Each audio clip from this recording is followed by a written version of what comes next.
Así que espero que tanto los sábados anteriores que hemos compartido como el de hoy sean sumamente edificantes para todos. Así que como normalmente procedemos, voy a compartir una presentación y les estaré hablando sobre el abordaje temático que hoy nos convoca.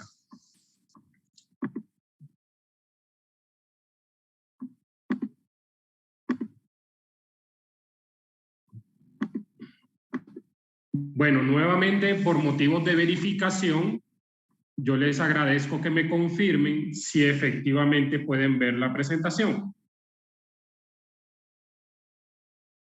Gracias, Leticia, gracias. Aquí te estoy viendo. Ok, vamos a hacer entonces lo siguiente.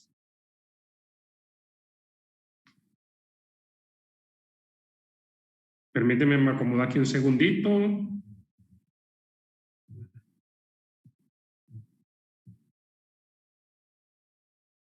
Listo.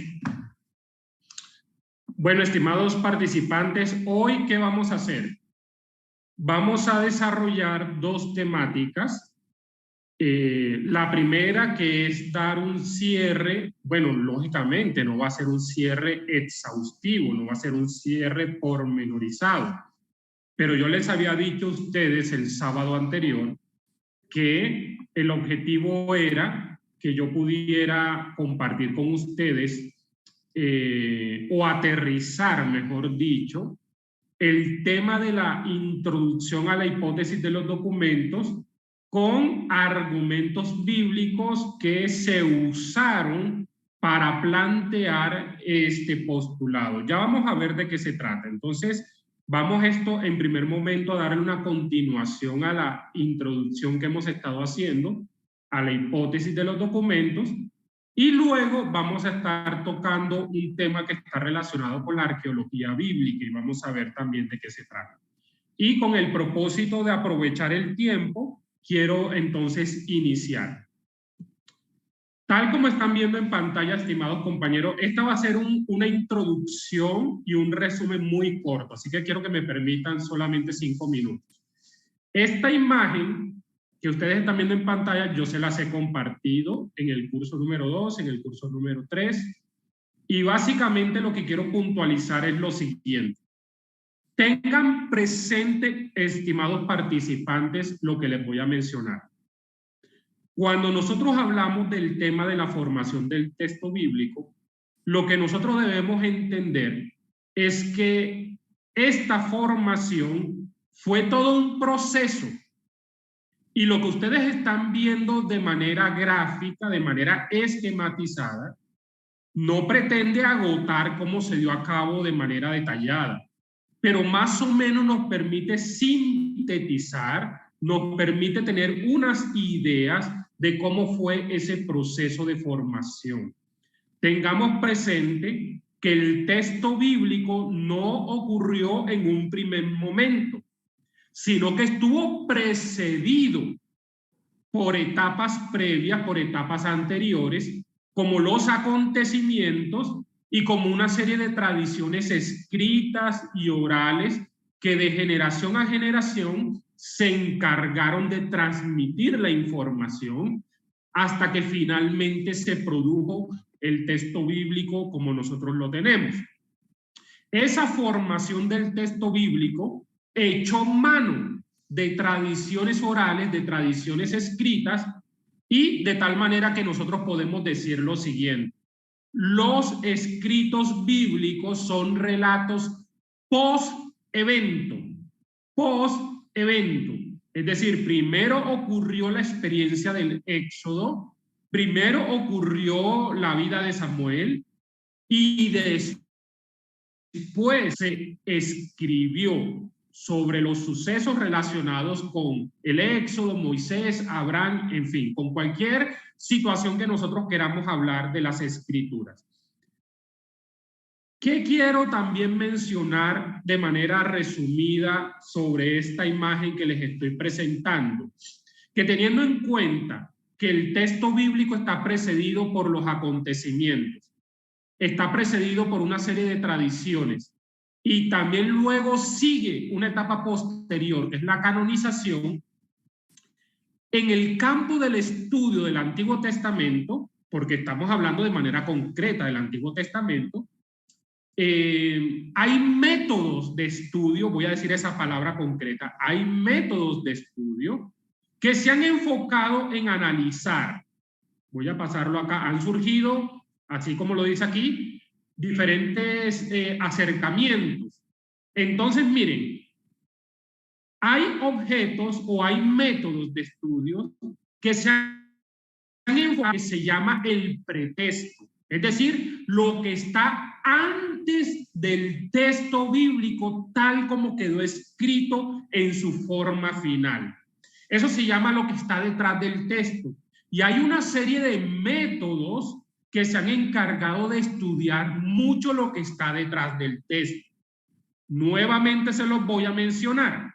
Los métodos histórico-críticos se encargan de estudiar lo que está detrás del texto. ¿Qué significa eso? Estudiar cómo se formó el texto, estudiar las tradiciones que se utilizaron para configurar el texto escrito como lo tenemos. Los métodos histórico-críticos, recuerden ustedes que la palabra crítico significa investigación.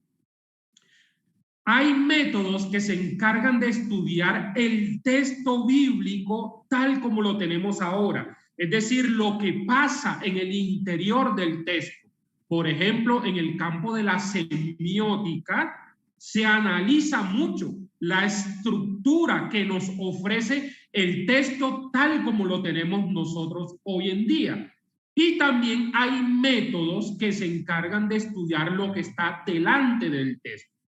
Entonces, ¿qué es lo que pasa delante del texto? Somos usted y yo como lectores que cuando nos acercamos al texto bíblico, y aquí lo tengo en mi mano, cuando nos acercamos al texto bíblico y hacemos el trabajo de lectura, nos encargamos también de hacer una producción de sentido, una producción de interpretación del texto bíblico. Y hay una serie de métodos. Por ejemplo, les puedo mencionar alguna. La lectura comunitaria de la Biblia se encarga mucho de prestarle atención a toda esa carga interpretativa que ofrece el sujeto o las comunidades que se acercan a leer el texto bíblico. Entonces, para relacionar lo que nosotros estuvimos hablando en la clase anterior, quiero precisar unos puntos que quedaron pendientes. En la clase anterior, como estuvimos hablando de los métodos histórico-críticos, yo les dije a ustedes que una de las temáticas, uno de los puntos que se encargó de analizar este método o estos métodos es el tema de identificar el autor o los autores de los textos bíblicos que tenemos nosotros en el Antiguo Testamento. Y pues analizando el caso particular del Antiguo Testamento. Recuerden ustedes que cuando estamos hablando del autor, estamos hablando de lo que está detrás del texto, lo que está en esa etapa previa, en esa etapa de formación del texto. Así que, redondeando unas ideas breves, decíamos que hay una tradición judía y cristiana que ha atribuido a Moisés la autoría de toda la Torá, de todo el Pentateuco. Sin embargo, empezaron a surgir una serie de preguntas. Bueno, evidentemente nosotros tenemos a la luz de estos pasajes que Moisés sí se encargó de escribir. Sí se encargó por orden de Dios de escribir. Entonces Moisés es la figura predominante del Pentateuco y él escribió alguna de sus partes. Ahí está la fundamentación bíblica, al menos de lo que directamente se le encargó a Moisés de escribir. Pero nosotros mencionamos que a algunos judíos, y es interesante que estas preguntas empezaron a surgir no en el ámbito cristiano, sino en el contexto mismo del pueblo judío. Algunos judíos empezaron a cuestionar que si Moisés pudo haber sido el escritor, mejor dicho, de todo el Pentateuco, de toda la Torá, como ellos lo llaman, Y eso llevó a que empezaran a surgir una serie de respuestas. El Talmud, ¿qué respuesta ofreció a esta pregunta? Va a decir que Moisés es el autor de la Torá, pero que ya concretamente su muerte la va a redactar su siervo Josué. También surgió otra tradición que se encargó de decir y señalar que no que Esdras es el autor del Pentateuco, porque recuerden ustedes que los textos bíblicos están precedidos de tradiciones orales y escritas. Hay una tradición que se va a encargar de decir que estos relatos de los patriarcas, del éxodo, en fin, del peregrinaje por el desierto, perduraron en la historia del pueblo a través de tradiciones orales y escritas en diferentes fuentes, y el sacerdote Esdras, que a la luz del pasaje del libro de Esdras capítulo 7, en los versículos que ven, se le describe como un escriba, se encargó de compilar esta serie de materiales hasta finalmente quedar el corpus que nosotros conocemos con el nombre de Pentateuco o Torá, mejor dicho. Entonces, siendo así, cuando surgió la investigación crítica, o mejor dicho, la crítica bíblica, con una serie de personajes que estuvimos viendo en la clase anterior, llegamos al punto donde Julius Wellhausen, un pensador cristiano que vivió entre los años 1844 a 1918, se encargó de plantear una hipótesis clásica. Recuerden ustedes que él no fue el único que planteó una hipótesis de los documentos, pero su hipótesis clásica planteó lo que ustedes ven en pantalla. Él vino a decir que la ley de Moisés no debemos situarla en los comienzos de Israel, sino que en los comienzos del judaísmo, es decir, en la época de la cautividad y después de la cautividad. Y básicamente la definición suya es que el Pentateuco es el resultado de la compilación de una serie de fuentes o de una serie de tradiciones. Y básicamente Julius Wellhausen y los que se identificaron con su corriente de pensamiento van a plantear cuatro familias, cuatro textos, mejor dicho, o cuatro fuentes, sería mejor la palabra, que fueron utilizadas para finalmente confeccionar el Pentateuco. Esas fuentes son la tradición o la fuente yavista, representada por la letra J, la tradición elogista, representada por la letra E, la tradición sacerdotal, representada por la letra P, y la tradición deuteronomista. Y también recuerden ustedes que yo les recomendé un texto que prácticamente va a ser una descripción de los estudios que se han hecho del Antiguo Testamento y también qué dicen las investigaciones o las postulaciones recientes sobre esta teoría documentaria de Julius Wellhausen, que por cierto, hay algunos que están en acuerdo, otros que están en desacuerdo, algunos van a decir que no necesariamente fueron cuatro fuentes, que pudieron ser menos, que pudieron ser más, otros van a decir que la época en la que debemos situar las fuentes son diferentes a las que planteó Julius Wellhausen. En fin, yo les recomendé la referencia bibliográfica ya para que ustedes puedan leer y consultar con más detalle este tipo de investigaciones hasta los acercamientos recientes que se tienen. Pero para no repetir las ideas que mencionamos la vez pasada, vamos ahora a entrar en materia en lo que yo les dije que les iba a compartir en el día de hoy. ¿Qué es eso que yo les planteé para ver en el día de hoy? Una serie de argumentos que fueron confeccionados y fueron postulados para refutar la teoría tradicional de que Moisés es el autor de toda la Torá. En otras palabras, vamos a ver una serie de argumentos bíblicos y esta serie de argumentos la vamos a agrupar en 5 categorías.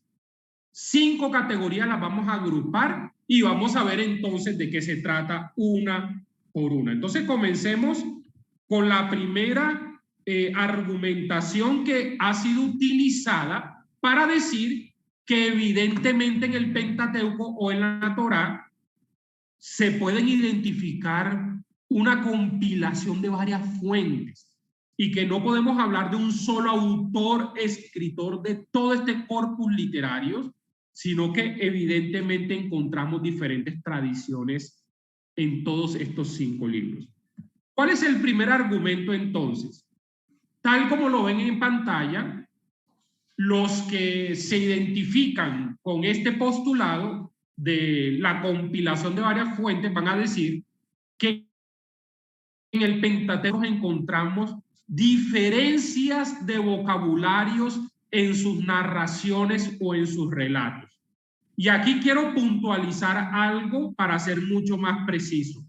Incluso vamos a encontrar diferencia de vocabulario en narraciones que tienen que ver con un mismo evento. Por ejemplo, narraciones que tienen que ver con la creación, narraciones que tienen que ver, por ejemplo, con la sierva Agar, la sierva de Sara. Vamos a verlo entonces para ir puntualizando. En algunos textos, para hablar concretamente del relato de la creación de Génesis, esto lógicamente lo podemos identificar leyendo nuestras Biblias en español, pero más evidentemente lo podemos percibir cuando se analiza el texto bíblico en el idioma en que fue escrito, es decir, en el idioma hebreo. Entonces, ¿qué significa este primer argumento de que en los escritos del Pentateuco encontramos diferencias de vocabulario?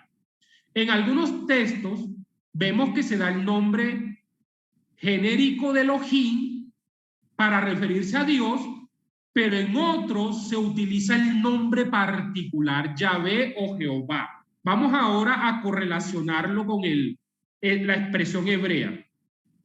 Resulta que en el idioma hebreo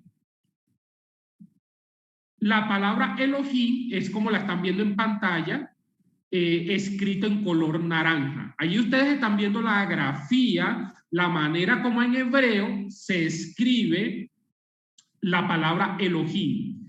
Y esta palabra Elohim significa Dios. Bueno, no voy a entrar ahora a polemizar porque es una expresión en plural, pero se ha traducido en nuestras Biblias como Dios. Y la palabra Yahvé o la palabra Jehová, nosotros la encontramos con la expresión en hebreo Yud Hei Bat Hei.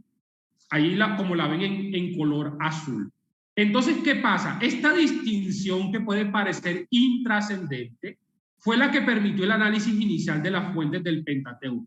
Miren la conclusión a la que han llegado los investigadores de esta corriente de identificar las fuentes en el Pentateuco. Ellos plantean que cuando una persona escribe una obra, esa persona tiene un estilo, tiene un vocabulario y tiene una manera propia de plantear las ideas que está escribiendo. De tal manera que cuando nosotros encontramos una misma narración que tiene diferencias de vocabulario, es muy probable que nos encontremos ante el hecho de que esa narración ha sido escrita por 2 autores o por varios posibles autores. Entonces, ¿qué significa esto de manera concreta? Miren, cuando nosotros, voy a abrir mi Biblia en español, cuando nosotros leemos la Biblia en Génesis capítulo 1, porque aquí, como yo les dije la vez pasada, vamos a correlacionarlo a la luz de las Escrituras. Por ejemplo, Génesis capítulo 1, versículo 1 dice: en el principio creó Dios los cielos y la tierra. Por cierto, Génesis capítulo 1 y el capítulo 2 nos hablan del mismo evento de la creación. Pero en Génesis capítulo 1 dice la palabra Elohim, versículo 1. Pero ya cuando entramos a Génesis capítulo 2, por ejemplo, versículo 4, miren cómo dice la Biblia en español. Estos son los orígenes de los cielos y la tierra cuando fueron creados. Cuando Jehová Dios. En hebreo, aquí ya nos encontramos con una estructura diferente para referirnos a Dios, porque se utiliza la palabra Yud Hei Baf Hei, que es lo que está en azul, acompañada de la expresión Elohim. Es decir, estos dos términos se articulan y se conectan y se fusionan. Voy a explicar, esto ya es por motivos de interés, porque de pronto algunos de ustedes pueden tener la pregunta, profesor, tenemos que en algunas Biblias en español se utiliza la palabra Yahvé para referirse a Dios y en otras se utiliza la palabra Jehová. ¿Esto de dónde provino? Realmente, bueno, ¿cómo se debe identificar el nombre de Dios? Voy a hacer esta salvedad, esta es una nota adicional, porque creo que es un motivo de interés para todos ustedes como participantes. Nosotros en el idioma hebreo, en el idioma en que fue escrito los textos del Antiguo Testamento, tenemos que el nombre particular de Dios está redactado con esa expresión que ustedes ven allí. Este término que tiene 1, 2, 3, 4 letras, son por cierto letras consonánticas, son las respectivas letras que en su equivalencia en español vienen siendo la Yud, Hei, YHBH. ¿Listo? Este nombre, que se le llama el nombre particular de Dios, también se le conoce como el nombre sacrosanto o el tetragramatón hebreo. Entonces, ¿de dónde surgen las palabras Yahvé o las palabras Jehová que nosotros tenemos en nuestras diferentes versiones bíblicas en español? Resulta que desde un punto de vista académico, a estos nombres Jehová y Yahvé se les conocen con el nombre o con el título de nombres híbridos. ¿Por qué razón? Porque son el resultado de fusionar el nombre sacrosanto de Dios, es decir, Yud Hei Bat Hei, con las vocales de la palabra en hebrea Adonai o la palabra Hashem. No quiero que se confundan porque lo voy a ilustrar. Miren lo que ha pasado para derivarse estos nombres en español. Resulta que, por un lado, en el extremo, en mi parte derecha de la pantalla, está la palabra Yud Hei Bat Hei. Y los puntitos que ustedes ven debajo o en la parte de arriba de cada una de las consonantes se le conoce con el nombre de puntos vocálicos. Puntos vocálicos, ¿listo? Entonces, en el costado, que por cierto el idioma hebreo se derecha a izquierda, en el costado izquierdo aparece la palabra hebrea Adonai. ¿Qué es lo que sucedió cuando se decidió vocalizar todo el texto bíblico que era consonántico? Por cierto, los masoretas, que fueron una serie de personajes después de Cristo, se encargaron de vocalizar todo el texto bíblico hebreo consonántico para de alguna manera ayudar a sus lectores a pronunciar de manera correcta el texto. Cuando llegaron al momento en que se encontraron con el nombre de Dios, Yud Hei Bat Hei, ¿qué fue lo que hicieron? Cogieron las vocales de Adonai. En otras palabras, esto fue lo que hicieron. Cogieron las vocales de Adonai y la empezaron a acuñar en medio de cada una de las consonantes. Cogieron la A. Recuerden que cogieron fue las vocales. La A y la acuñaron en medio de la Y y la H, tal como la están viendo ustedes en el hebreo. Cogieron la O y la colocaron en medio de la H y la B, y colocaron la A en medio de la B y la H. Esto generó como un resultado la expresión Yahová.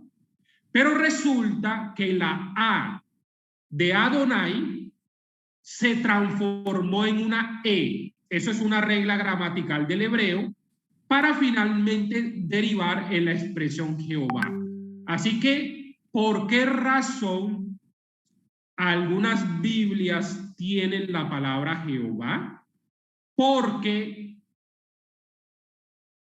como resultado de este proceso de vocalización del texto bíblico hebreo, que es consonántico, se les colocó las vocales de Adonai en el nombre sacrosanto de Dios. ¿Qué pasó entonces en relación con la derivación de la palabra Yahvé? Resulta que esto ya no tiene que ver con los masoretas, sino que tiene que ver con una derivación de los padres de la iglesia, concretamente de los padres apostólicos, que por cierto nosotros sabemos que en el ámbito católico es preferible utilizar la palabra Yahvé, se suele utilizar, y en el ámbito católico le prestan muchísima atención a la tradición de la época patrística, es decir, los primeros siglos después de la iglesia. ¿Qué sucedió entonces para derivarse este nombre Yahvé para referirse a Dios? Se tomó el nombre sacrosanto de Dios, Yud-Hei Bat-Hei, y en esta ocasión se hibridó o se fusionó no con las vocales de Adonai, sino con las vocales de una expresión Hashem. La palabra Hashem significa el nombre, y es una expresión que aparece en Levítico 24, 10 al 16.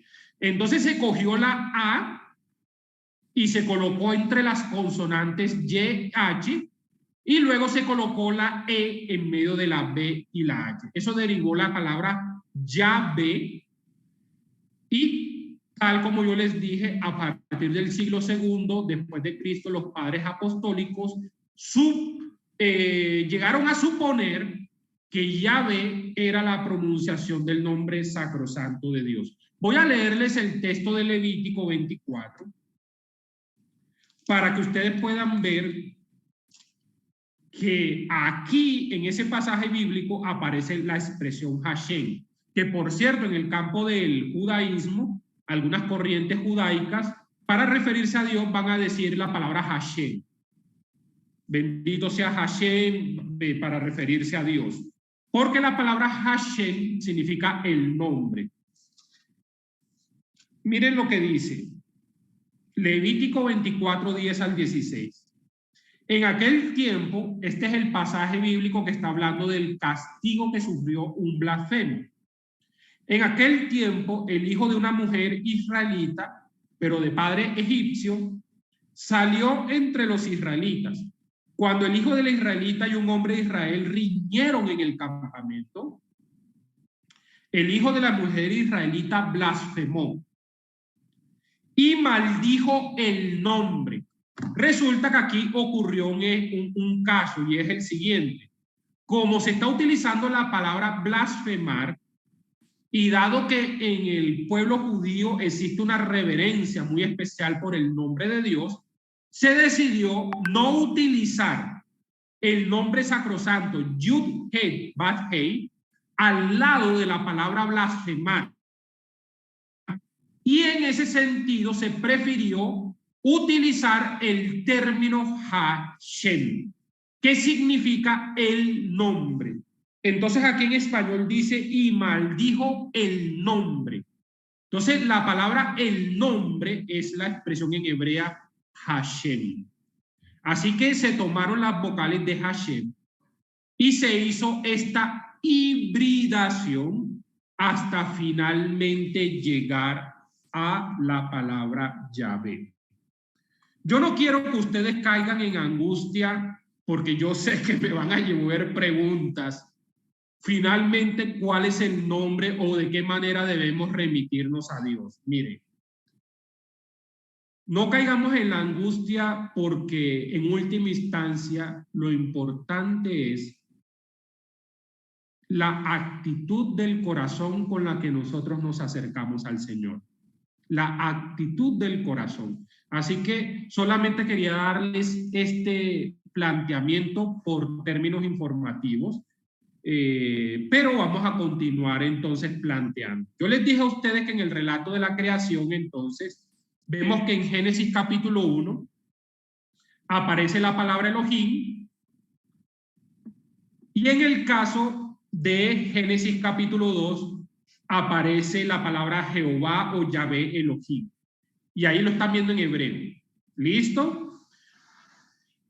Esto para nuevamente sintetizar la idea que ha llevado a los investigadores a reconocer que estamos hablando de una sola narración de la creación, pero nos encontramos con que el autor o los autores, por un lado, han utilizado dos vocabularios diferentes para referirse a Dios. En el capítulo 1 utilizaron Elohim y en el capítulo 2 deciden utilizar Yud-Heh-Vav-Heh Elohim. ¿Listo? ¿Cómo decir la palabra? Esta situación es la expresión correcta que podríamos decir. Esta situación también nosotros la encontramos en el relato de Génesis capítulo 16, que trata de la expulsión de la sierva Agar, sierva de Sara. Que por cierto, aquí yo les voy a decir algo. Nosotros en Génesis capítulo 16, y yo les invito por favor a que ustedes abran su Biblia para que corroboren lo que yo les voy mencionando. En Génesis capítulo 16 se nos habla de Agar, la sierva de Sara. Y en Génesis capítulo 21, de los versículos 8 al 21, también se nos habla de Agar, la sierva de Sara. ¿Qué sucede entonces cuando se hizo una comparación entre estos dos relatos? Se notó que en el caso de Génesis capítulo 16 se utiliza el nombre particular de Dios Yud-Heh-Vav-Heh, es decir, Jehová o Yahvé. Y lo voy a abrir en la Biblia para que concretamente lo comparemos en un versículo. Por ejemplo,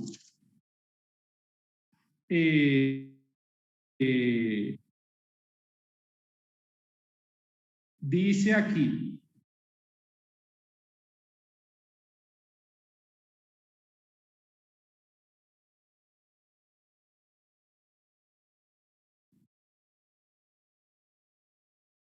por ejemplo, en el versículo 13 dice, entonces dio Agar a Jehová. Capítulo 16 de Génesis, versículo 13 dice, entonces dio Agar a Jehová. Ahí se está utilizando el vocabulario del nombre particular de Dios. Pero ahora pasemos al capítulo 21, de los versículos 8 al 21. Y aquí vemos, por ejemplo, que dice de la siguiente manera.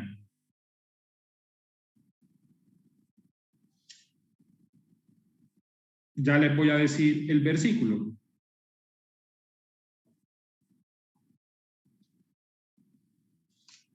Dice, aquí lo tenía a la mano.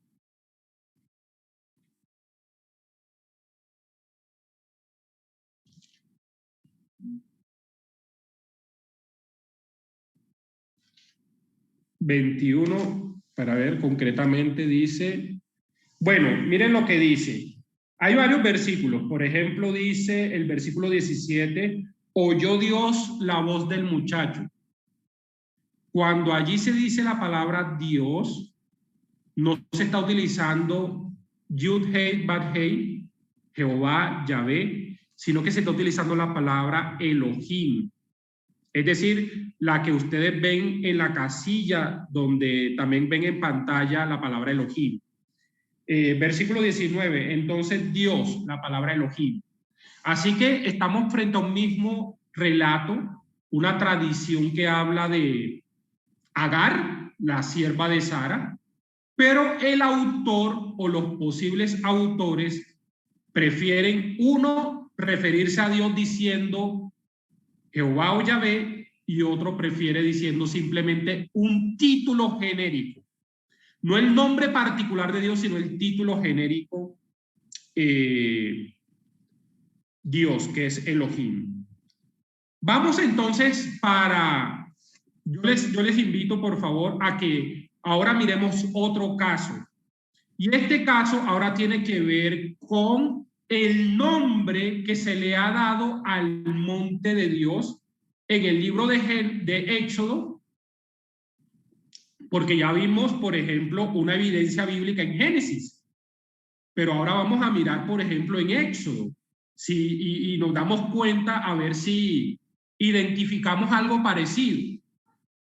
Al monte donde Dios se revela, en algunos casos se le llama Sinaí y en otros casos se le llama Horeb. Y aquí es importante, estimados compañeros, lo siguiente. Estamos hablando de un mismo libro. Ni siquiera estamos hablando del corpus amplio del Pentateuco, sino solamente del libro de Éxodo, aunque hoy ustedes también ven evidencia en Deuteronomio, pero me voy a remitir solamente a Éxodo. Si nosotros decimos que todo el libro de Éxodo lo hizo un mismo autor, entonces los que investigan el Antiguo Testamento se han preguntado, si un autor suele tener un estilo de escritura, ¿por qué en algunas ocasiones aparece en el libro el nombre Sinaí para referirse al monte de Dios y en otro caso aparece el monte llamado Horeb? Por ejemplo, Éxodo 19, no vamos a buscar todas las citas bíblicas, pero en Éxodo 19, versículo 11, dice la escritura: y estén preparados para el tercer día, porque al tercer día Jehová descenderá a la vista de todo el pueblo sobre el monte Sinaí. Pero miren lo que dice en Éxodo capítulo 3, versículo 1.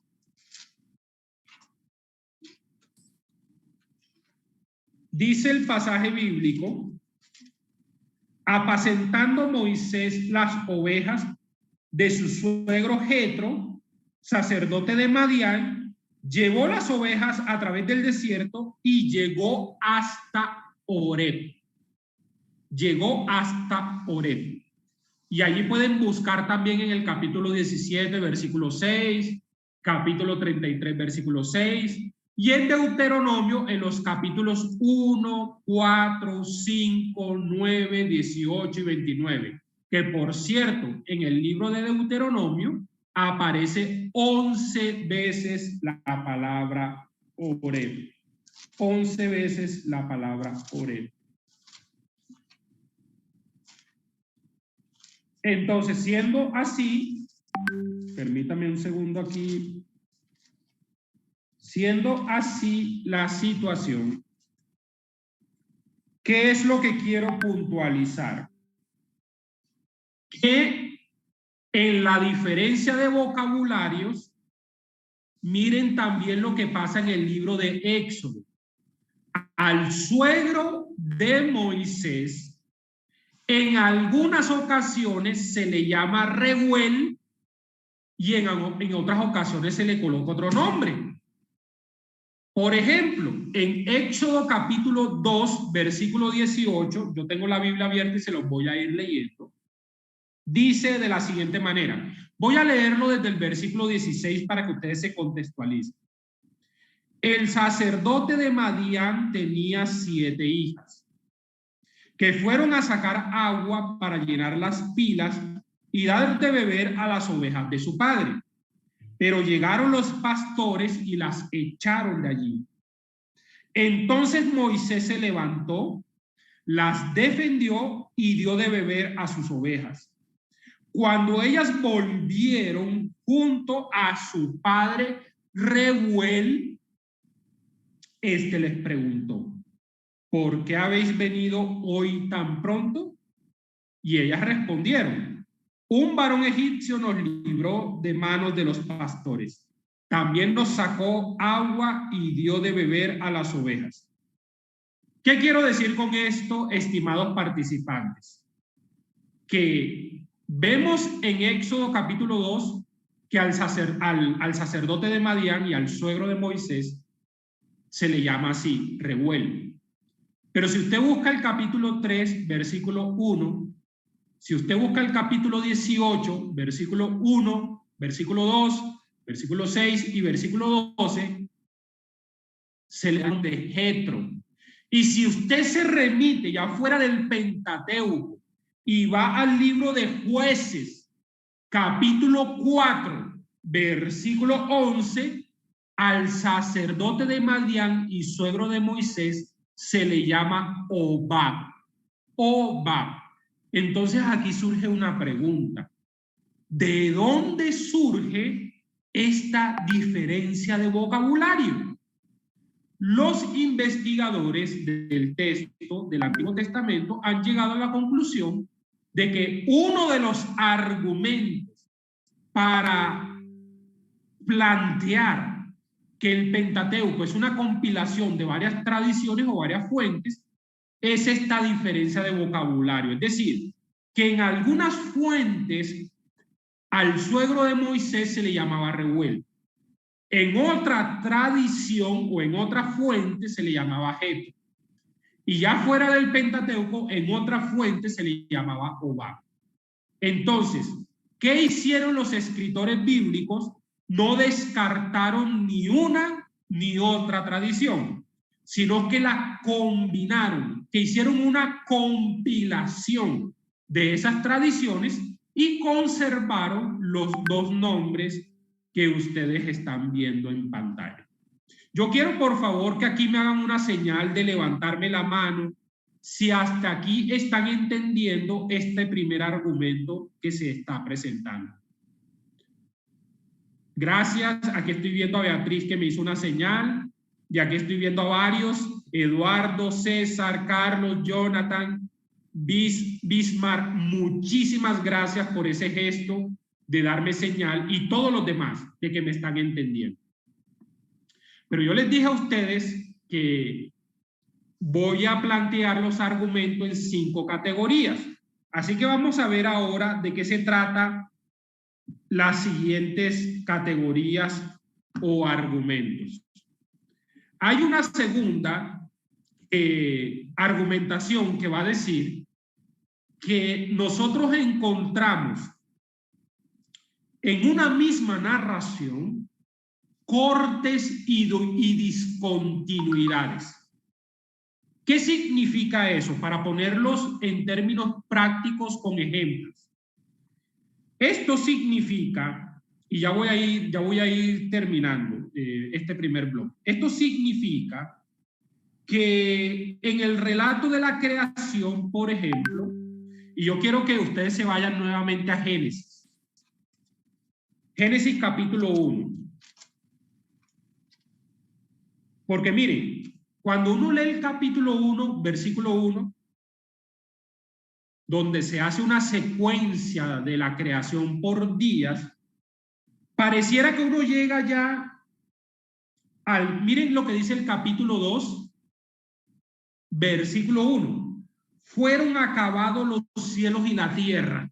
Entonces a nosotros se nos lleva a la conclusión de decir, bueno, ya se hizo esta presentación de la creación en 6 días, donde Dios descansa en el 7º día, y en el capítulo 2, versículo 1 se dice, fueron acabados los cielos y la tierra. Entonces nos da la conclusión, o nos da la impresión, como que el autor bíblico va a continuar una narración siguiente. Pero miren lo que dice luego en el versículo 4 del capítulo 2. Estos son los orígenes de los cielos y la tierra cuando fueron creados. Y aquí nos encontramos entonces con que el autor bíblico corta una posible narración que debía continuar para retomar nuevamente y hablarnos de la creación. En Génesis capítulo 4, versículo 26, se nos habla del nacimiento de Set. Y ya ustedes saben que Set es un descendiente, ¿verdad? Ya luego de Adán y de Eva.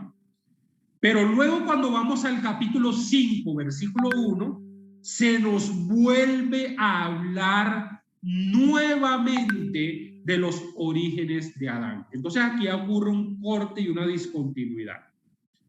En Génesis capítulo 7, versículos del 7 al 10, se nos dice que Noé entró en el arca. Pero en Génesis capítulo 7, versículo 11, se nos vuelve nuevamente a hablar del diluvio.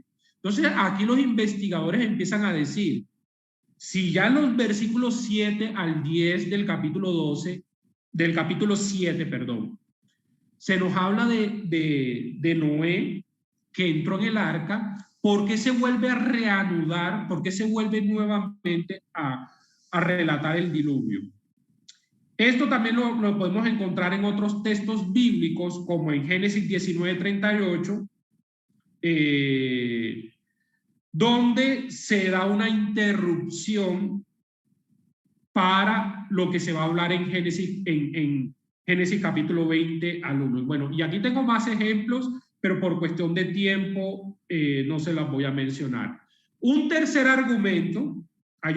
argumento que se ha utilizado y es el de duplicaciones en la tradición o en las narraciones. Miren, nosotros nos encontramos en el texto bíblico que hay dos relatos de la creación.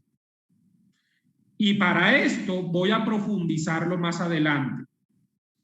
Génesis capítulo 1, versículo del 1 hasta el 2:4, se presenta un esquema de la creación por días. Pero en Génesis capítulo 2, del versículo 4 al versículo 25, se nos habla de que la creación no está estructurada por días, sino que pareciera que ocurre en un mismo momento. Y el orden que tiene la creación no es el mismo. Sobre esto lo vamos a ver en la segunda parte. También se nos habla de dos descendencias de Adán, una en Génesis capítulo 4 y otra en el capítulo 5. Se nos habla de dos relatos del diluvio, entre Génesis capítulo 6 y el capítulo 9. Se nos habla de dos llamamientos de Moisés. En esta ocasión aparece en Éxodo capítulo 3 y en Éxodo capítulo 6. Se nos habla de dos promulgaciones del Decálogo, en Éxodo capítulo 20 y en Deuteronomio capítulo 5. Y en fin, así nos encontramos con diferentes tradiciones duplicadas a lo largo del Pentateuco. Yo creo que es el momento para ir haciendo una pausa. Quiero Adri o Leticia que me confirme si ya es el momento para hacer una primera pausa o puedo ahondar con una idea más.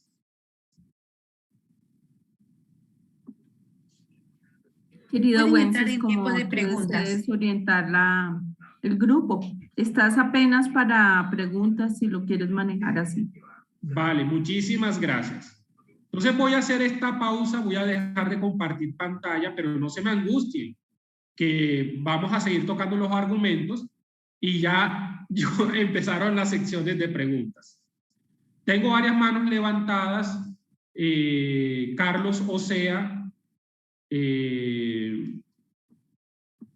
y bueno, aquí en el chat también pueden hacer sus preguntas. Quiero que me permitan, por favor, a Eduardo Álvarez y a Carlos, si tienen alguna pregunta, por favor, que ellos puedan activar su micrófono. ¿Aló? ¿Me escuchan?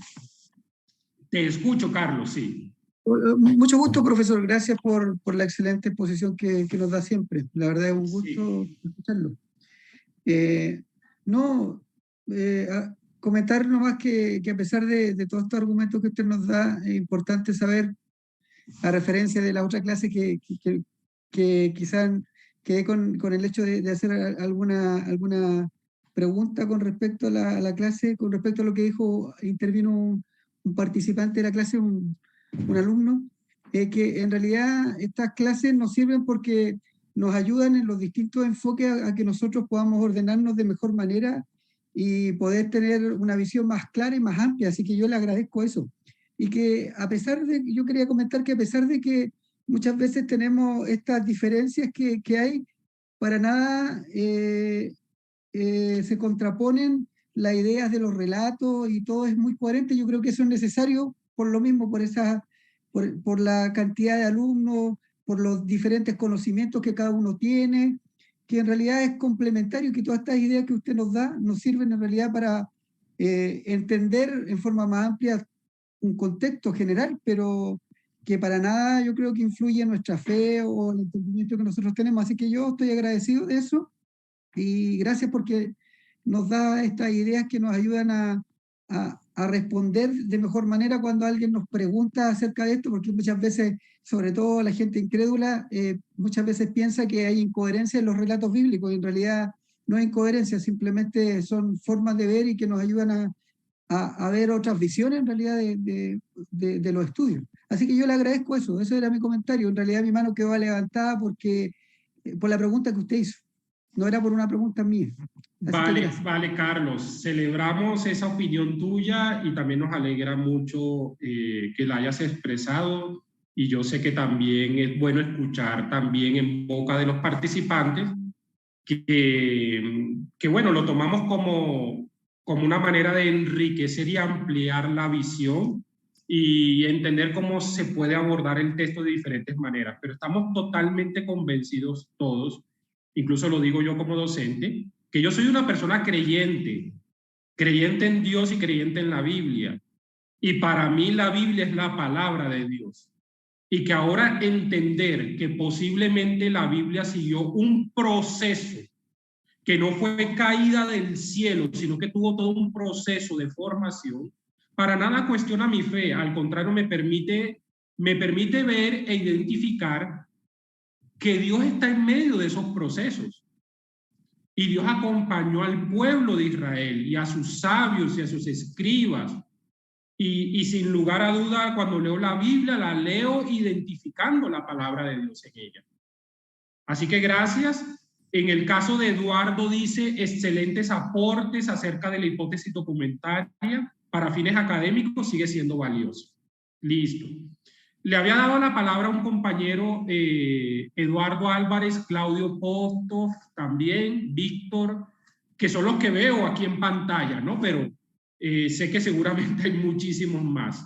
Muy puntual, por favor, quiero que sean muy concretos en sus preguntas. Gracias. Hermano, en verdad, como acaba de señalar el hermano, nos encanta la forma como explicas.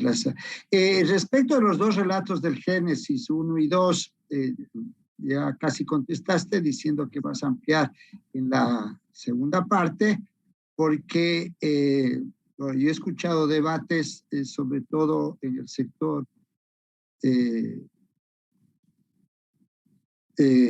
digamos, no quiero usar expresiones que podría ser afectarse, conservador o liberal, pero que tiene que en el caso de la división hombre-mujer debe resaltarse Génesis 1, 26, 27 y no tanto lo otro en cuanto ya la mujer aparece subyugada, y que muchos usan el texto de Génesis 2 para ese tema.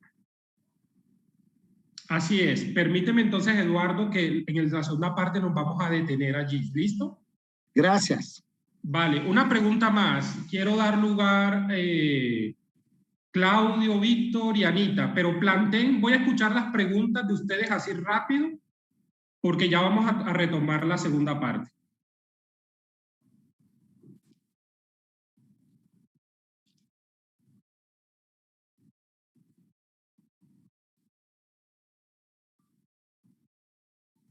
Profesor, ¿me escucha? Te escuchamos. Ya, profesor, no. Igual que el alumno anterior se me quedó levantada la mano cuando usted hizo anteriormente la pregunta. Pero simplemente una observación. Es cierto, noto mucha diferencia entre el conocimiento de unos respecto de otros. De los que menos conocimiento hay, yo me considero dentro de ellos. Pero yo estoy en el diplomado precisamente para eso, para aprender. Ese me pidió el profesor. Muchas gracias. Vale, vale, qué gusto, Claudio. Claro que sí. Nos alegra mucho escuchar tu opinión también. Y yo quiero que me comprendan los participantes, porfis. Necesito retomar. Así que, Víctor, te pido el favor. De pronto, Anita, cuéntame. Y Víctor, muy rápidamente, por favor. Muy rápidamente.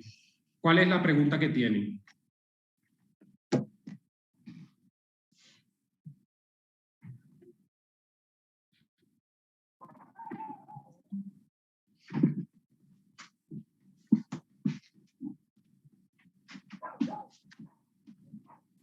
Pastor, solo... No te escuchamos.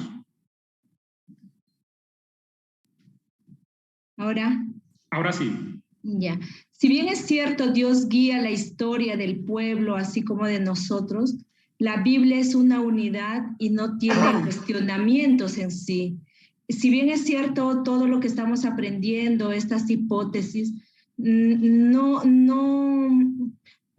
son parte de nuestra visión de ampliar nuestro conocimiento, pero la Biblia sigue siendo firme. Lo que quiero decir, el fondo no varía, el fondo es inerrante, ¿sí? Estos conocimientos nos sirven, como decía el hermano anterior, para de repente nosotros como líderes de nuestra iglesia poder también enseñar a otros, pero que lo que nosotros estamos aprendiendo no debe de confundirnos, ¿sí? Así es. Y el propósito, Anita, no es confundir. El propósito es todo lo contrario. Porque créanme, miren lo que les voy a decir, escúcheme más bien, más que mirar. Créanme que hay personas que son muy curiosas y notan ciertas particularidades en el texto bíblico. Entonces la pregunta es, cuando se nos acerquen a realizar alguna pregunta, pues que nosotros podamos tener insumos, no las sabemos todas, pero al menos podemos tener algunos insumos para dar respuestas, ¿no? Así que hay, por ejemplo, en el relato bíblico, cortes y discontinuidades en una misma narración. Hay tradiciones duplicadas, por ejemplo. Hay tradiciones distintas, por ejemplo. Aquí estoy dando continuidad. Y ya mencionamos el caso de Génesis, ¿no? Que lo voy a ahondar ahora más adelante. Pero miren, por ejemplo, lo que pasa con el caso de Noé, el caso del diluvio. Y este es un dato curioso, porque yo les invito a que ustedes hagan el siguiente ejercicio. Lean Génesis del capítulo 6 al capítulo 9, por favor. Y ustedes traten de corroborar el ejemplo que están viendo en el segundo párrafo. En Génesis capítulo 6, versículo 19 y siguiente, miren lo que pasa. Se ordena a Noé introducir en el arca una pareja de cada ser viviente. Pero cuando nosotros leemos el capítulo 7, a partir del versículo 2, se dice que son 7 parejas de animales puros y una de animal impuro, una pareja de animal impuro. Entonces, ¿qué pasa? Hay personas que son curiosas, perspicaces, y empiezan a decir, bueno, ¿aquí qué pasó? ¿Son 7 parejas o es una sola pareja? No, entonces aquí estamos evidentemente encontrándonos que se está hablando de una misma narración, que es el diluvio, pero los escritores bíblicos decidieron compilar, sintetizar dos tradiciones y conservarlas en el relato. Esto mismo ocurre, hablando del diluvio mismo, en Génesis capítulo 7, versículo 6, donde dice que tiene lugar el diluvio y Noé entra en el arca. Pero en el versículo 10 se dice que el diluvio ocurrió una semana más tarde. Y en el 7:11 vuelve a hablarse de los comienzos del diluvio y en el 7:13 de la entrada de Noé. Bueno, estos son digamos, como daticos que se han utilizado como argumento, ¿no? Los que afirman la hipótesis de que el Pentateuco es una compilación de diferentes tradiciones. Vamos entonces ahora a mencionar el quinto. Y yo les dije a ustedes que las 5 categorías las vamos ya César, voy a mencionar el quinto y te doy la palabra. Yo agrupé los argumentos en 5 categorías. Y la quinta categoría es que se han podido identificar anacronismos en el relato bíblico. ¿Qué significa esto de anacronismo? Vamos a definirlo de una mejor manera con ejemplos. En Génesis capítulo 12, versículo 6 y en el capítulo 13, versículo 7, yo se los mencioné a ustedes en la clase pasada. Estos pasajes dicen que en aquel tiempo, recuerden ustedes que Génesis capítulo 12 está hablando de Abraham. Está hablando de Abraham, del llamamiento de Abraham y que Abraham tomó a su esposa Sarai, tomó a su sobrino Lot y con su clan evidentemente salieron para Aram y luego salieron para la tierra de Canaán. Y dice que cuando llegaron a la tierra de Canaán, pasó Abraham por aquella tierra hasta llegar a Siquem, donde estaba la encina de More. Y dice una nota que el cananeo vivía en aquel tiempo en la tierra. Esa palabra en aquel tiempo lleva a la siguiente conclusión. El autor supone que quienes habitaban la tierra en el momento en que fue escrito el relato eran los israelitas. Eso lleva entonces a decir que la afirmación carece de sentido en los tiempos de Moisés. ¿Por qué razón? Porque si el relato de Génesis fue escrito por Moisés, quienes habitaban la tierra eran los cananeos. Así que no tendría sentido decir en aquel tiempo habitaban allí los cananeos. No era en aquel tiempo, sino que efectivamente en el mismo momento de Moisés los cananeos estaban habitando la tierra. En Génesis capítulo 14, versículo 14, se nos dice que Abraham persiguió a los captores de su sobrino Lot hasta Dan. Esto es muy importante, por favor, y yo quiero que les presten atención.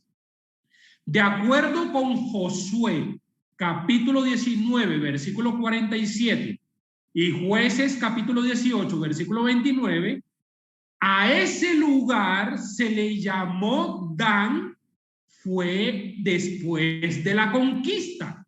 Entonces yo quiero que ustedes se hagan la siguiente pregunta. ¿Cómo es posible que si Moisés fue el autor del libro de Génesis, él ya le coloque el nombre de Dan a esa tierra cuando efectivamente a la tierra se le llamó Dan? Fue después de Moisés, fue en la época de la conquista con Josué. Así que evidentemente aquí estamos con otro caso que lleva a identificar un anacronismo. Un anacronismo es un desfase que hay en situar la narración en el momento del posible escritor del texto.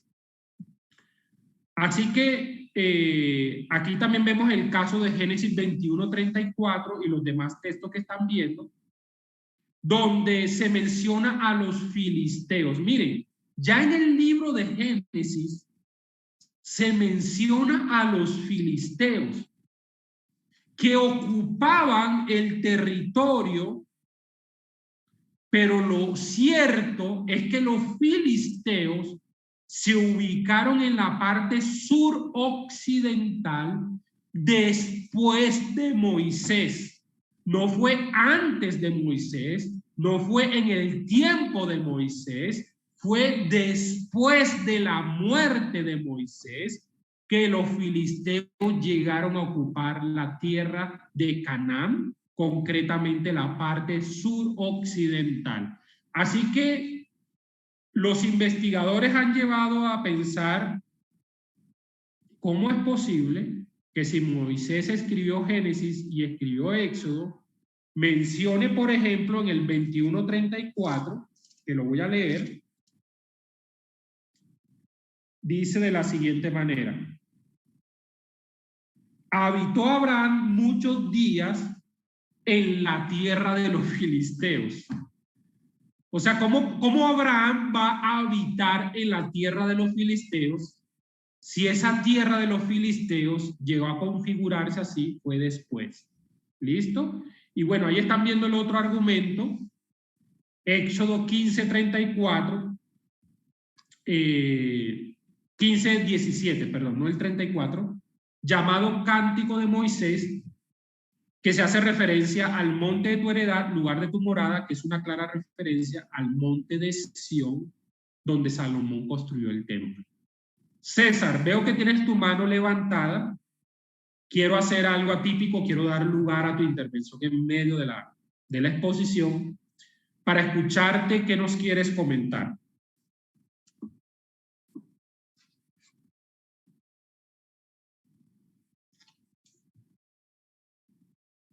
Quiero, por favor, a los de soporte técnico que me permitan que César nos comente algo.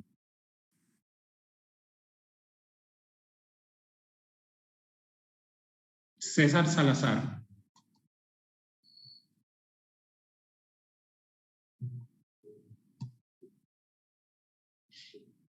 Bueno, si no tienen preguntas o la pueden escribir. Aquí vamos a ver, voy a mirar el chat un momento. Aquí están escribiendo, dice, voy a leer algunas porque veo que hay varias. Dice Jonathan, profe, en las diapositivas no aparecen las citas bíblicas, en los puntos 2 y 3 de los argumentos. ¿Nos lo puede compartir? Claro que sí, no te preocupes. Victoria dice, estos conocimientos no nos lleva a la negación de nuestra fe, sino a la afirmación de ella. Así es, Victoria. Eduardo dice, esas diferencias en textos no varían la unidad, sino simplemente que el ordenamiento de las canciones fueron incluidas. Eso es lo que estamos afirmando, claro que sí. César dice, no puedo desbloquear el micrófono. No puedo desbloquear el micrófono. ¿Alguien podría ayudarle un momentito, por favor? O César, ¿podrías escribir la pregunta? Y yo con gusto me encargo de atenderla. Y también a Wilson, Higuita, por favor. Yo aquí, a ver.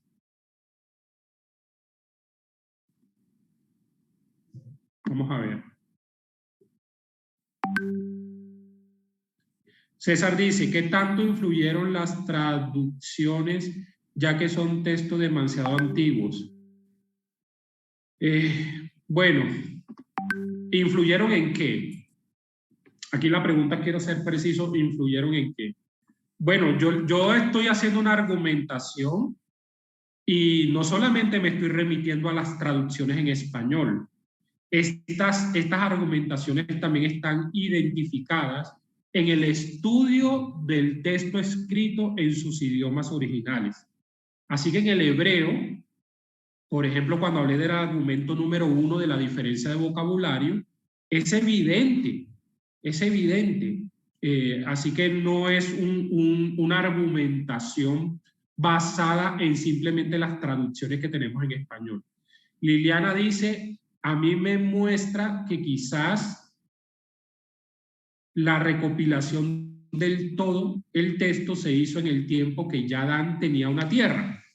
Exacto, exacto, sí, no necesariamente la recopilación. Bueno, puede ser la recopilación de la tradición, pero aquí estamos hablando cómo se llevó de las pequeñas tradiciones al producto final, es decir, al libro completo como lo tenemos en el día de hoy. Así que lo que estamos afirmando, al menos basado en las argumentaciones, es que Moisés no pudo ser, porque en el tiempo de Moisés la tierra no se le llamaba tierra de los filisteos, ni tampoco se le llamaba la tierra de Dan. Jorge dice, profe, se puede decir que el autor literario sigue siendo Moisés, pero en el transcurso del tiempo los escritores pudieron variar algo del texto. Bueno, eso es posible, ¿no? En tiempos posteriores se pudieron hacer unas ediciones, es lo que tú quieres decir, de acuerdo a su época, y que al final estos escritos fueron compilados por Esdras. Posiblemente, pero aquí también caemos en lo otro. Y es que en medio de un peregrinaje en el desierto, tal como lo vivió Moisés, ¿hasta qué punto es posible que él se sentara a confeccionar una obra literaria tan grande, tan amplia, y al mismo tiempo con una precisión tal como la tienen estos relatos? Entonces, es posible, pero también hay que considerar que probablemente no, que él solamente escribió unos pequeños segmentos y otras personas se encargaron luego de ampliar. Anastasia dice, en ese entonces algunas ciudades no tenían nombre y ahora para puntualizar el lugar se menciona en el nombre. Así es.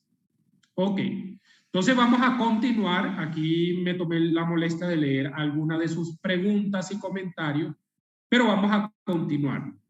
Vamos a hablar de manera concreta el caso de Génesis 1 y 2. Dos relatos de la creación. Y para hablar de esto, yo quiero presentar una argumentación de por qué se dice que Génesis capítulo 1 es una versión de la creación y Génesis capítulo 2 es otra versión de la creación. ¿Listo? Entonces, comencemos. Vamos a hablar entonces, creo que tengo cuatro puntos argumentativos para identificar que entre estos dos capítulos hay dos tradiciones de la creación. ¿Listo? ¿Cuál es la primera argumentación? Va a decir esta primera argumentación que entre Génesis capítulo 1 y el Génesis capítulo 2 existen diferencias en el orden de la creación. Por ejemplo, cuando nosotros analizamos el capítulo 1, miren el orden o la estructura que se maneja.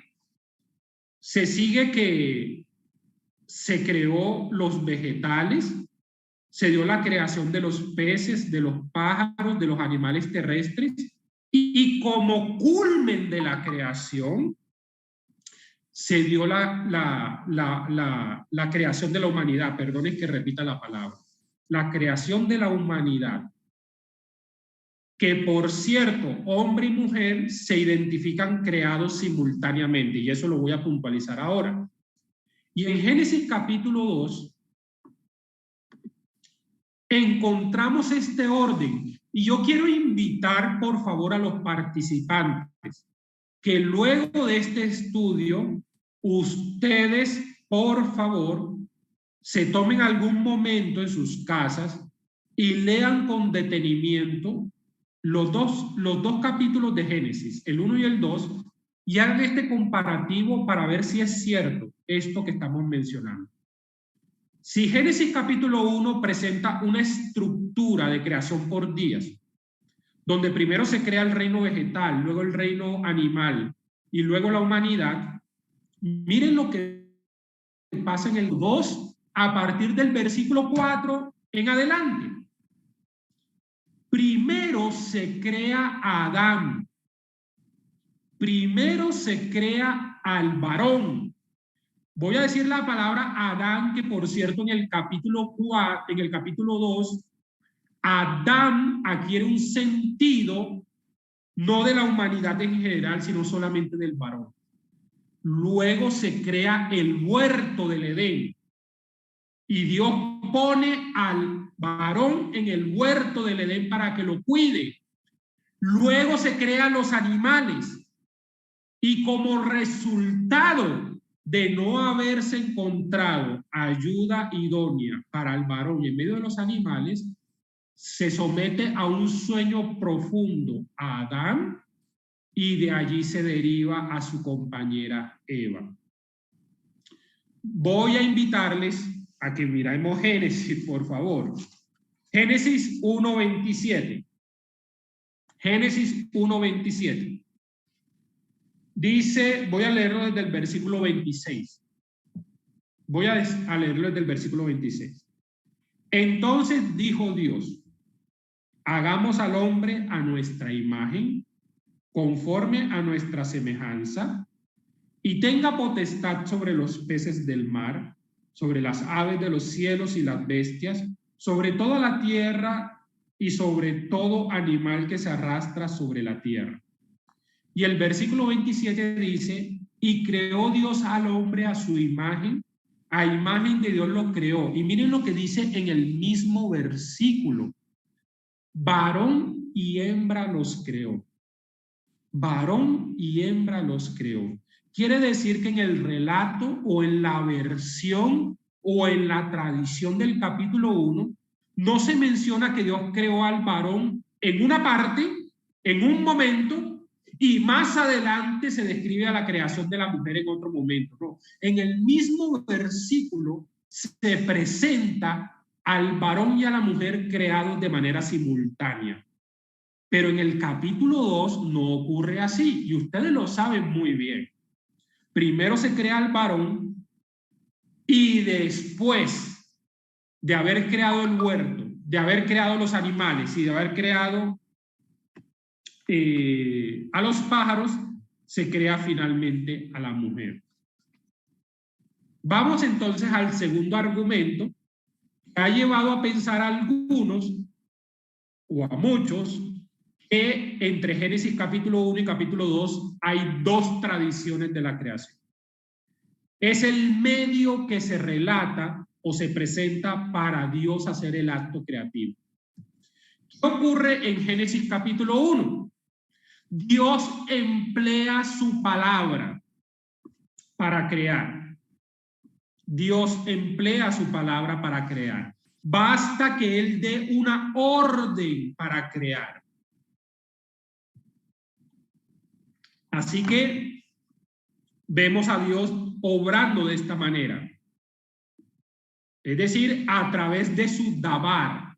En hebreo la palabra dabar es la expresión que significa palabra. También se traduce como cosa, pero bueno, quedémonos con palabra.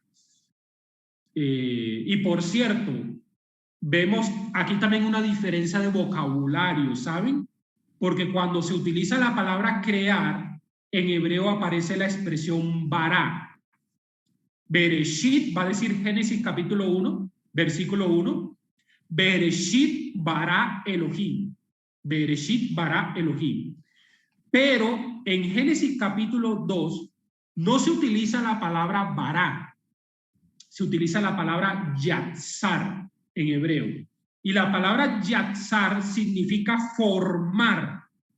Y yatzar da la connotación no que es Dios creando con su palabra, sino que es como si fuera un alfarero, como que si Dios estuviera con sus manos moldeando de la arcilla a Adán. Y eso tiene mucho sentido, porque en Génesis capítulo 2 se va a relatar que Dios crea a Adán del polvo de la tierra, crea a Adán de Adamá, de la tierra. Entonces, Génesis capítulo 2, Dios aparece como un alfarero que moldea de arcilla a Adán, igual que a las fieras del campo y los animales y los pájaros del cielo, o como un artista que trabaja la costilla del hombre para sacar de ella a la mujer, de la costilla. Así que miren que aquí está utilizando Dios dos medios diferentes para crear. En el uno su palabra y en el capítulo 2 sus manos. Vamos al tercer entonces argumento. La finalidad con la que crea al ser humano. La finalidad con la que crea al ser humano. ¿Qué ocurre entonces? En Génesis capítulo 1, el relato se enfoca de modo grandioso en esta finalidad o en este propósito. Voy a leerlo en la Reina Valera. Dice, los bendijo Dios y les dijo, fructificad y multiplicaos. Llenad la tierra y sometedla. Ejerced potestad sobre los peces del mar, las aves de los cielos y todas las bestias que se mueven sobre la tierra. ¿Pueden notar ustedes aquí que en el relato del capítulo 1, el propósito por el cual Dios crea al ser humano es un propósito cósmico? ¿Es un propósito macro? Porque miren lo que dice. Tú tienes que sojuzgar y gobernar toda la tierra. Toda la tierra. Dios crea al ser humano como un regente, como un administrador de la creación de Dios. Tú vas a gobernar toda la tierra. Pero ¿qué dice en Génesis capítulo 2? Se concentra la tarea o la finalidad por la cual Dios crea a Adán es para que se concentre en propósitos más modestos.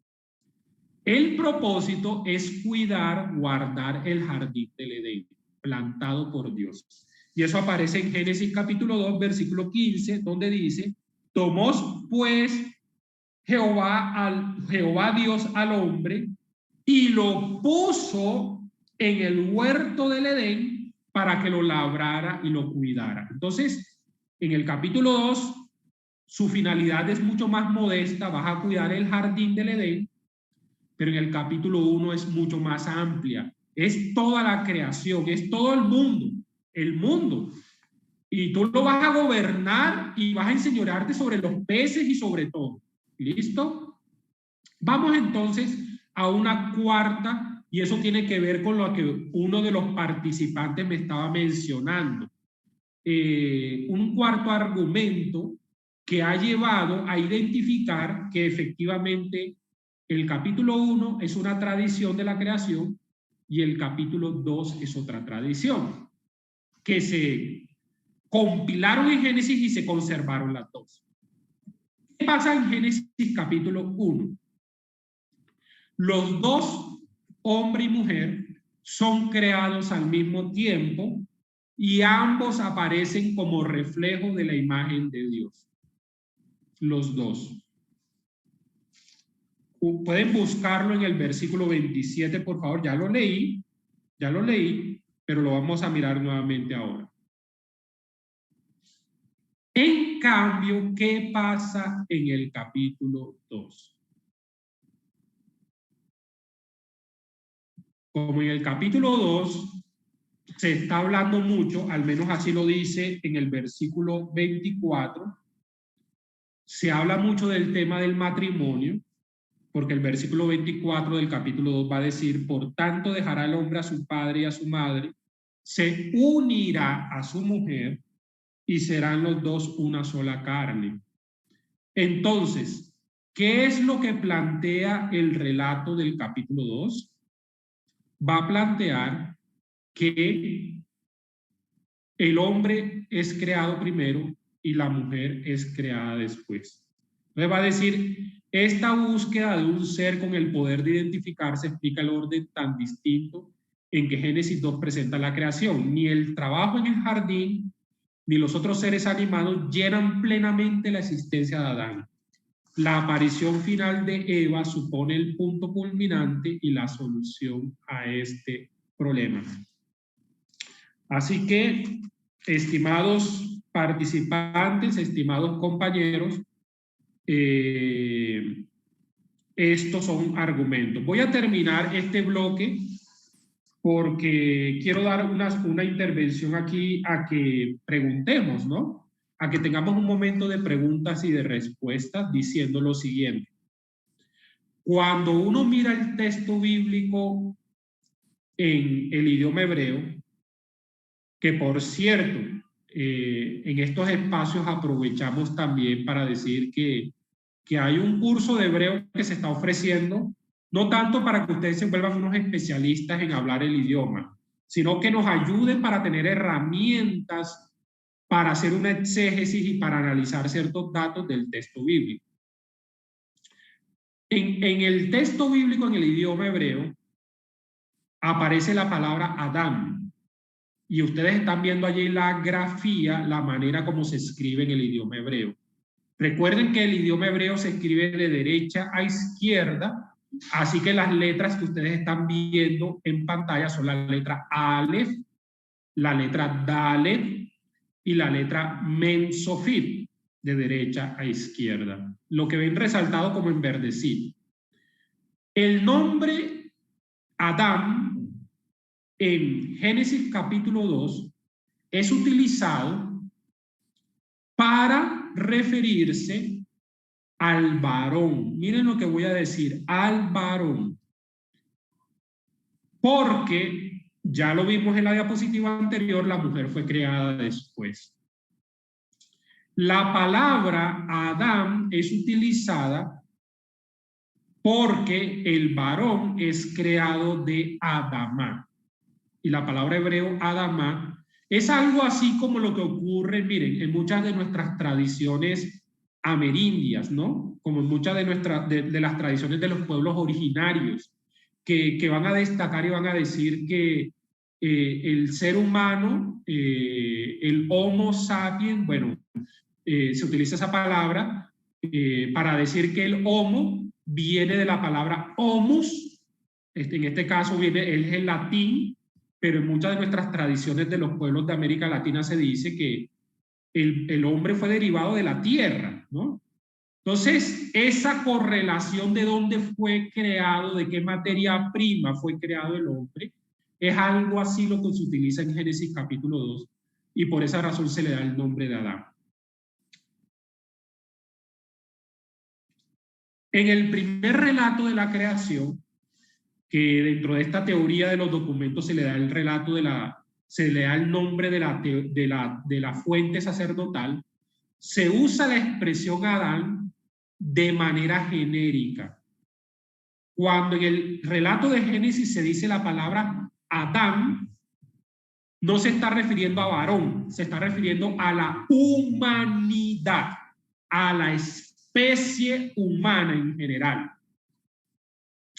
Y cuando se refiere en el relato yavista, que es el relato del capítulo 2, la palabra Adán se utiliza como un nombre propio para referirse a el varón.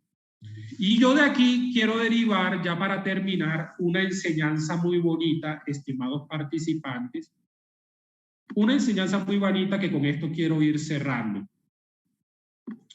Y es la siguiente. ¿Saben ustedes cómo nosotros, como seres humanos, podemos llegar a convertirnos en ese Adán primordial? En hebreo se dice la palabra Adán Harishon. Harishon significa Adán el primero. ¿Cómo nosotros podemos llevarnos a convertirnos en esa humanidad primordial? es decir, en esa humanidad antes de la caída, cuando entendemos que cada uno de nosotros,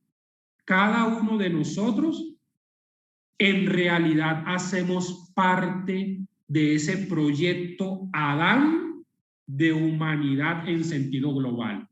Creo que hemos caído en un grave error en concebirnos tan demasiadamente como seres individuales. Y hemos perdido de vista el hecho de que tenemos una conexión muy profunda los unos a los otros. Nos concebimos tanto en la individualidad que hemos perdido de vista que el proyecto inicial de Dios, ese Adán Harishon, es solamente posible cuando nos entendemos como siendo parte de la humanidad, siendo parte de ese Adán primordial, lo cual significa entender la unidad estrecha que tenemos los unos a los otros. Es algo así como entender que el cuerpo humano solamente es posible y solamente funciona armónicamente cuando cada una de las células que forman parte del cuerpo funcionan de manera armoniosa y colaborativa. ¿Saben ustedes cuándo surge el cáncer en el cuerpo? Cuando hay una célula o hay varias células en el cuerpo que ya dejan de funcionar de manera armoniosa y cooperativa con el resto del cuerpo. Ahí es donde empiezan a surgir las llamadas células cancerosas. Entonces, esto es para que meditemos un poco y ya de manera aplicativa la invitación que nos hace el relato de Génesis capítulo 1 y el relato de Génesis capítulo 2, haciendo una lectura actual y una aplicación actual de lo que vemos en ese relato. Así que muchísimas gracias. Voy a empezar a leer las preguntas en el chat y también a dar lugar, que ya están empezando a levantar las manos, a la sección de preguntas y de respuestas. Ramiro Valencia, Jaime Arrieta, Victoria Solórzano, en ese orden, por favor, en ese orden. Y luego de estos tres voy a dar lugar a mirar el chat, porque algunos me están diciendo que no solamente dé lugar a quienes están levantando las manos, sino que también miren el chat. Ramiro. Hola, ¿me escuchas? Te escuchamos, Ramiro. Sí, muy precioso todo lo que se ha compartido, es increíble aprender, pero ¿cómo hacemos ahora? Yo me voy a la práctica directamente, ¿no? Es una buena teoría, hermoso, los relatos de la creación, los órdenes, digamos, de Génesis 1, 2 que hemos visto. Yo me veo, digamos, preguntado por una persona. En Génesis 1 hay un orden, ¿no? Vegetales, peces, pájaros, animales, etc. En Génesis 2 hay Adán, vegetales, animales, pájaros. ¿Cómo respondo yo a un universitario, a una persona, digamos, que es culta? ¿Por qué se ha hecho de esa manera? ¿Por qué no se tiene, digamos, un solo relato? ¿Cómo se podría explicar? Y eso va de todos los puntos, ¿no? Los medios para crear, etcétera, etcétera, que hemos visto. Por favor. Gracias, Ramiro. Creo que estás haciendo una pregunta muy interesante y una pregunta que también va a recoger la inquietud que tienen varios. Vamos allá. No pretendo dar una respuesta, por favor, última, ¿no? Yo quiero que me comprendan, pero permíteme y les voy a decir lo siguiente.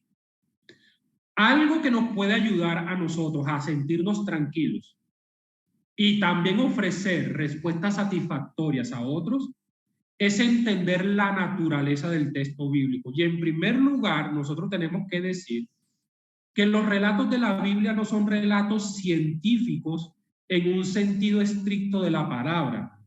Los textos de la Biblia no tienen como propósito o finalidad ofrecer explicaciones científicas de las cosas.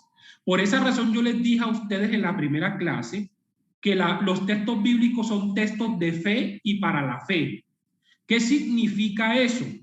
Que los relatos que aparecen han sido configurados de manera o desde una perspectiva teológica.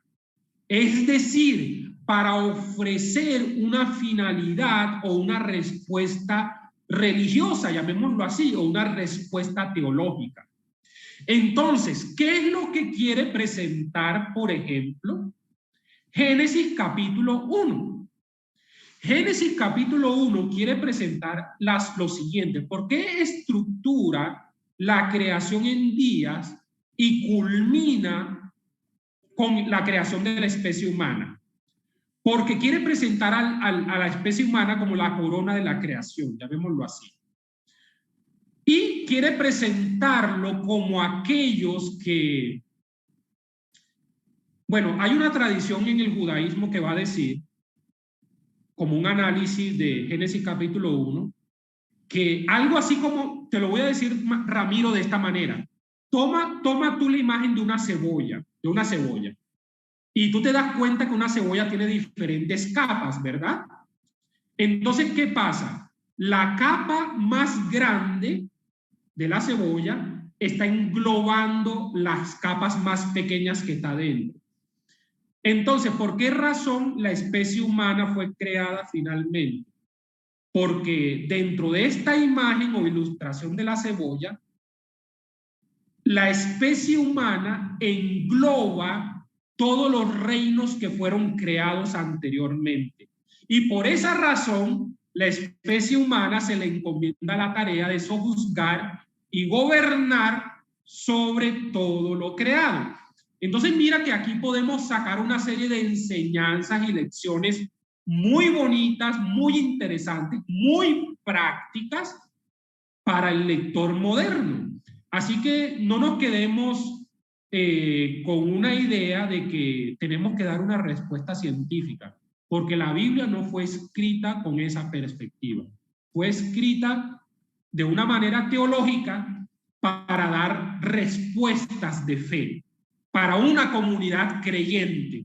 Así que partimos del hecho de que ofrece respuestas para aquellos que creen que Dios existe. Y allí también termino diciendo esto. En Génesis capítulo 1, a diferencia de lo que especularon otras culturas como la griega, Génesis capítulo 1, versículo 1 parte dando por sentado que Dios existe. No empieza con una serie de especulaciones si Dios existe, si Dios no existe. Así que si el versículo 1 parte de esa premisa, quiere decir que lo que nos está ofreciendo el relato bíblico es para aquellos que forman parte de una comunidad que creen en la existencia de Dios. En el caso del capítulo 2, ya tiene una finalidad diferente, como yo les dije. La finalidad va a estar encaminada más que todo a mostrar cómo el varón, bueno, aquí es algo muy bonito. Yo pudiera desplayarme en argumentar muchas cosas de allí, pero miren lo que les voy a decir. En el capítulo 2, la finalidad está en que la imagen de Dios, el ser humano la encuentra cuando logra la unión entre el hombre y la mujer. Por cierto, cuando en el segundo relato se menciona la palabra hombre y mujer, y en otros relatos más adelante, allí se utiliza una serie de expresiones en hebreo, que es la palabra ish e isha. Y resulta curioso que entre ish e isha está la primera letra con la que se describe el nombre de Dios, para querer señalar que lo que hace posible unir al varón y a la mujer es que Dios esté presente, o Dios sea el eslabón de unión entre cada uno de ellos. Así que podemos sacar una serie de enseñanzas muy bonitas de todo lo que estamos diciendo. Bueno, vamos a dar lugar entonces a los siguientes que hicieron preguntas en el orden que les mencioné.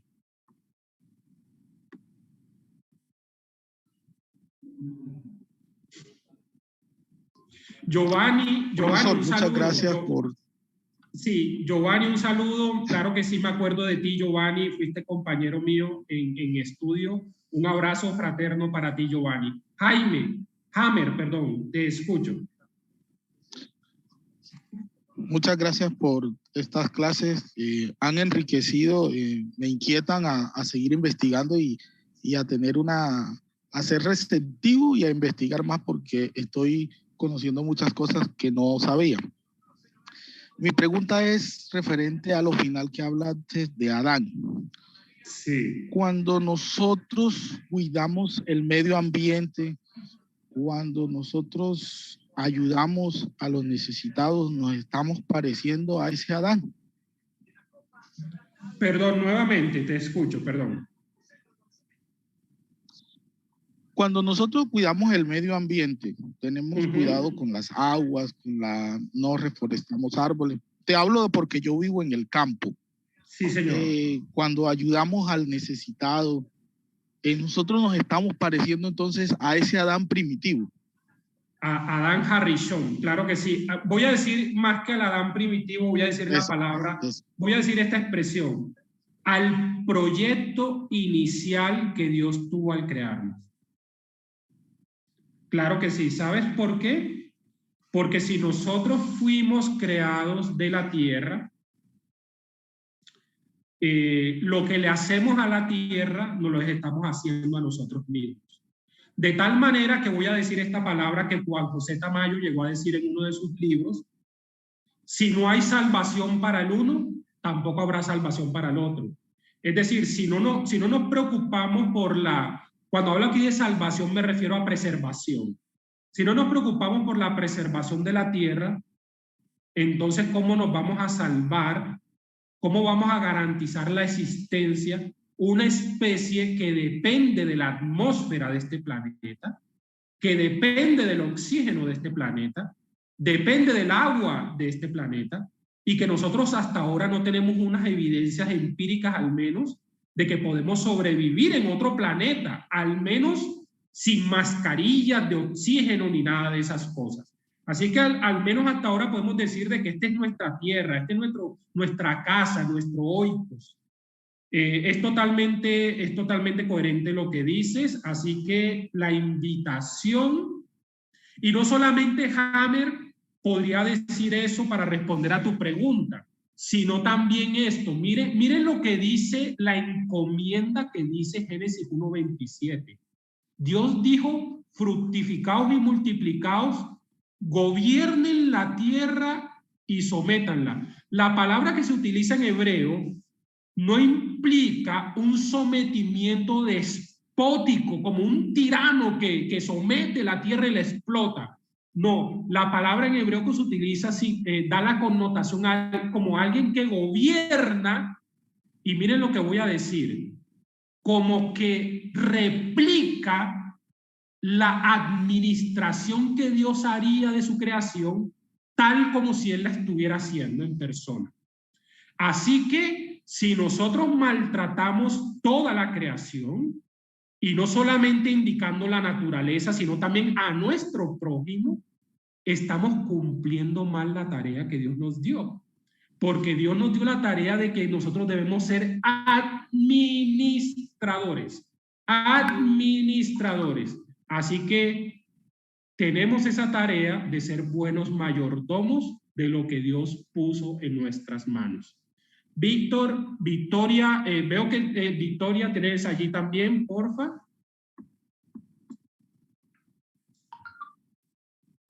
Activan tu micrófono.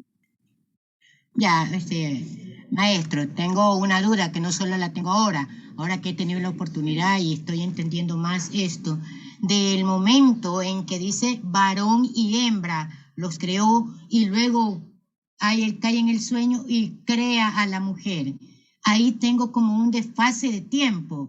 Lo uno debió ocurrir primero y lo otro después. ¿Me podrías ayudar en esto? Bueno, hay diferentes lecturas que se ha hecho a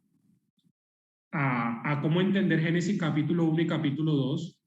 Dentro del judaísmo hay unas maneras de entenderlo, y dentro del cristianismo, al menos en estos planteamientos que les estoy haciendo, es precisamente victoria lo que estamos hablando. O sea, si uno lee Génesis capítulo 1, da la impresión que fueron creados al mismo tiempo, o sea, simultáneamente en el mismo momento. Y si en Génesis capítulo 2 aparece ese desfase, es un argumento que ha llevado a algunos para decir que son dos maneras de relatar diferente la creación. Dos maneras diferentes de relatar la creación. Pero eso no te debe llevar, Victoria, a pensar de que una versión es mentira y la otra es verdad. No, no es eso lo que queremos decir nosotros con esta enseñanza. Lo que estamos planteando es que cuando el pueblo de Israel trató de expresar estos relatos primigenios que hablaban de la creación, se encontraron que en medio de la comunidad existían al menos estas dos tradiciones, y esas dos tradiciones gozaban de acogida, gozaban de aceptación por un sector o por otro sector dentro de la sociedad. Así que tomaron la decisión no de descartar, sino que conservar los dos. ¿Tú quieres saber de manera concreta si Dios creó simultáneamente al varón y a la mujer, o si primero creó al hombre y después creó a la mujer?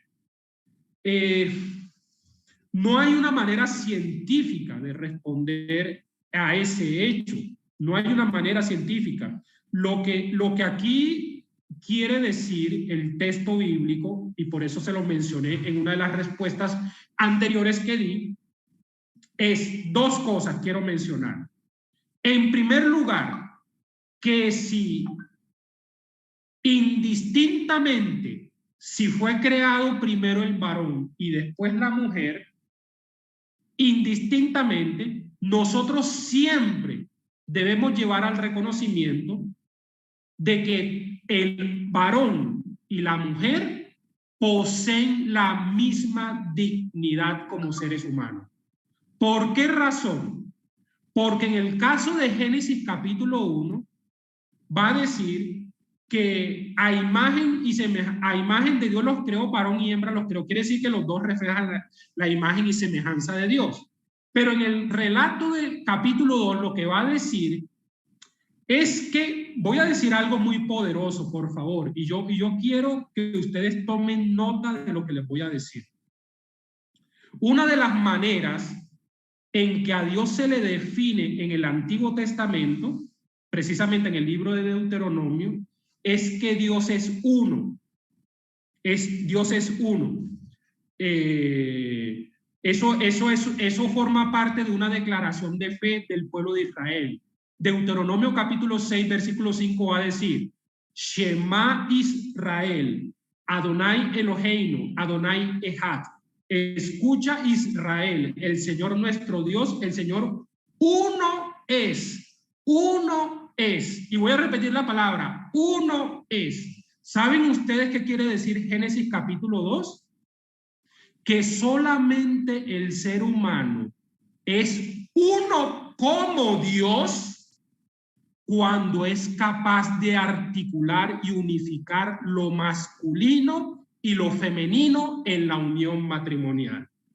Así que para todos ustedes los participantes, esto es una enseñanza para que le demos una apreciación mucho más grande y mucho más pesada de lo que significa el matrimonio, de lo que significa varón, de lo que significa nuestra compañera mujer, y mujer, de lo que significa el varón.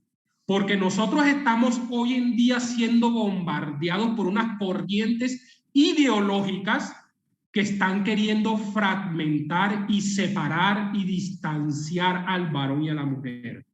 Están queriendo a la mujer prevenirla frente al varón y están queriendo al varón prevenirlo frente a la mujer.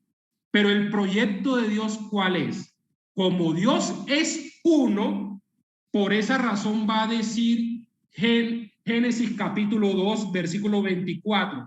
Por tanto dejará el hombre a su padre, a su madre, se unirá a su mujer y los dos serán uno. Los dos serán uno. O sea, hombres y mujeres. Llegó el momento de entender que cuando, voy a decir esta palabra, cuando dimensionamos la tarea que tenemos de unificar lo masculino y lo femenino, es nada más y nada menos sinónimo de que nos estamos siendo parecidos a Dios. Nos estamos pareciendo cada vez más a Dios. Así que termino, Adri, diciendo lo siguiente, ya para tomar nota de lo que han escrito. Janet, muchas gracias por lo que escribes. Janet dice, parece que el segundo relato explica o complementa aclarando el primer relato. Es muy importante que los relatos bíblicos son salvíficos y no científicos, así es.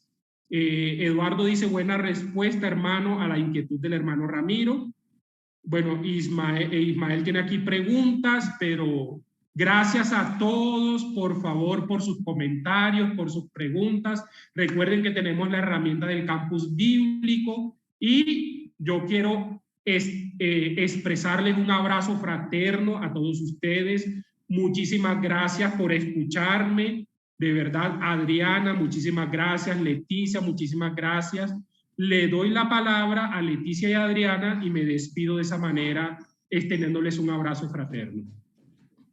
Bueno, ante todo agradecerle, profesor Wenceslao, realmente muy enriquecedoras sus clases y realmente ha dado argumentos sólidos, como bien lo dijeron los participantes, ¿no? Que lejos de alejarnos de la fe, nos afirma realmente. Estamos muy gratos por cada una de sus enseñanzas, los bendecimos y que Dios siga guiándole, ¿no? Esta bonita labor de la docencia.